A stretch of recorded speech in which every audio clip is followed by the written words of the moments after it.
اعوذ باللہ من الشیطان الرجیم بسم اللہ الرحمن الرحیم۔ میرے دوستوں بہنوں بھائیوں سب لوگوں کو السلام علیکم ورحمۃ اللہ وبرکاتہ۔ آج کی ہماری ویڈیو کا ٹاپک ہے یہ سورۃ الکافرون ہے، 30ویں پارے کی یہ سورت ہے۔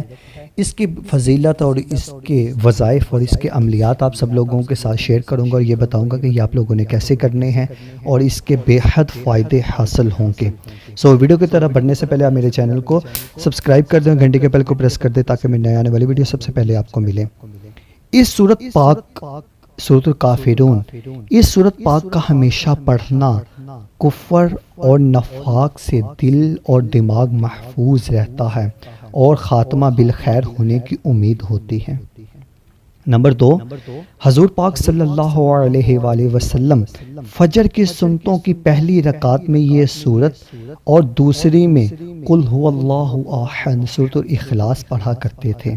نمبر 3، جو شخص اس سورت کو طلوع آفتاب کم از کم ایک بار پڑھے ہر قسم کے شر و آفت سے محفوظ رہے گا، یہ مجرب ترین ہے۔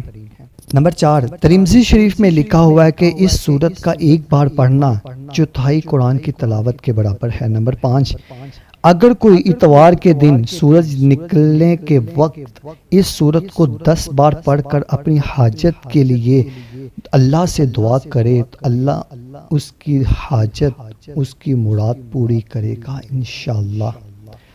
اگر آپ کو میری یہ ویڈیو اچھی لگی تو اس ویڈیو کو لائک شیئر کمنٹ ضرور کر دیں، میرے چینل کو سبسکرائب کر دیں، گھنٹی کے بیل کو پریس کر دیں تاکہ میرے نئے آنے والی ویڈیو سب سے پہلے آپ کو ملے۔ ملتے ہیں ہم نیکسٹ ویڈیو میں، دعا میں یاد رکھیے گا، تب تک کے لیے اللہ حافظ۔